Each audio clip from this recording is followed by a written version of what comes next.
The world blurs into heat and dust. Every heartbeat, a thunderclap in the skull. Behind, the predators close in. Not lions, not hyenas, but something older, sharper. Homotherium, the scimitar-toothed hunters of the plains. Built for endurance, for terror, for the chase that never ends. And they're gaining. 1 million years ago, the setting of the sun is not a promise of rest. It is a deadline. You are Homo erectus. You are a tool maker, a fire wielder, a member of a clan. But out here, in the open, with the light bleeding from the sky, you are only one thing: prey. And the night has an appetite. The small group of 3 Homo erectus, clad in simple hide garments, runs with the long, loping stride of endurance runners. The leader, Kyle, glances at the horizon. The sun is a molten wound, and with it, their greatest advantage, sight, is dying. Their small hunting party was caught out too far from the main camp, and now the marathon hunters of the plains have found them. Their only hope is a landmark whispered through generations, a cluster of granite boulders a mile distant, a place of temporary safety. But a mile on the savanna is an eternity. Kyle and his companions, a young male named Boar and a female named Lyra, use their oldest and most effective weapon, the thrown stone. They scoop rocks from the ground without breaking stride, hurling them with practiced, desperate accuracy. Not to kill, but to distract, to annoy, to break the predator's lethal focus. A well-aimed rock strikes one of the cats on the flank. It snarls, veering off for a moment, but its partner is relentless. Boar, the youngest, stumbles. His foot catches in a root, and he goes down in a cloud of dust. The scimitar cat is on him in an instant. A terrible short scream is cut off. Kyle and Lyra do not look back. They cannot. The first rule of survival is that the herd is now smaller. They must keep moving. The predator's choice has granted them a few more seconds of life. They reach the boulders as the last sliver of sun vanishes, plunging the world into a deep, terrifying twilight. They scramble into a dark opening at the base of the rocks, a shallow cave, their lungs burning, their bodies trembling with adrenaline. They are safe. But as their breathing slows, a new sensation cuts through their fear. The smell. Not the clean scent of rock and dust, but the foul, cloying stench of old blood, rot, and the musky signature of a large carnivore. This is not an empty shelter. It is a den. From the deepest shadows of the cave, a sound begins. A low, whooping, cackling laugh that chills the blood. 2 pairs of eyes ignite in the darkness. 2 massive shapes emerge. Cave hyenas, Pachycrocuta brevirostris. These are not the scavengers of the modern world. They are titans, with shoulders like boulders and jaws designed to pulverize the bones of mammoths. Kyle and Lyra are trapped. The scimitar cat may still be prowling outside, and the true owners of this den are now blocking the only exit. There is only one answer, the one great gift that allows them to challenge the night. Fire. Lyra stands guard at the entrance, her heavy Aculean hand axe held ready, while Kale frantically works his fire drill. His hands, calloused and strong, spin the wooden stick in a notch on a dry board. It is a race against the advancing predators. Smoke, thin and acrid, begins to curl upwards.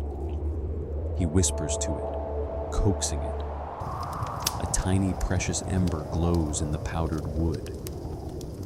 He transfers it to a tinder bundle of dry fungus and grass, shielding it with his body, blowing on it with the last of his breath.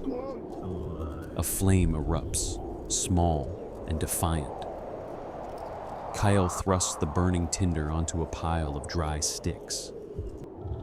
The fire catches, casting huge dancing shadows on the cave walls.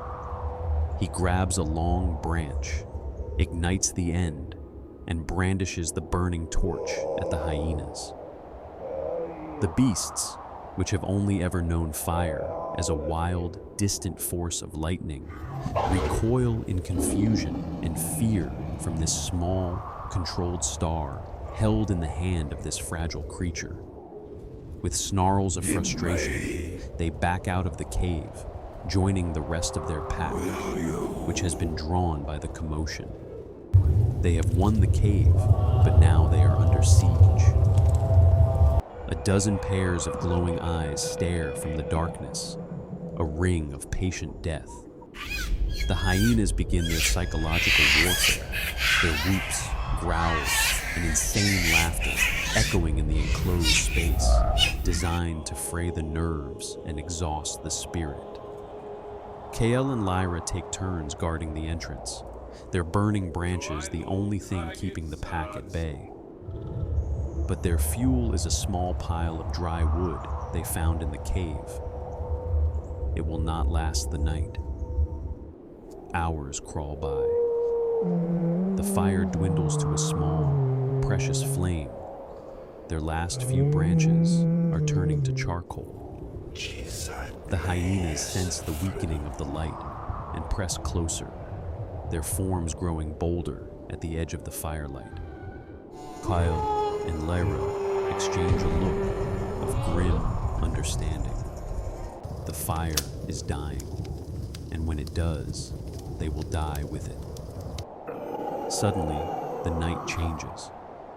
The hyenas' taunting calls cut off, replaced by yelps of alarm and fear.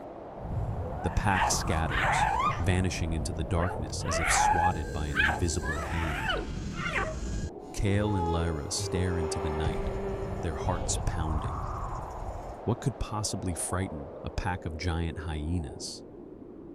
A new sound cuts through the silence.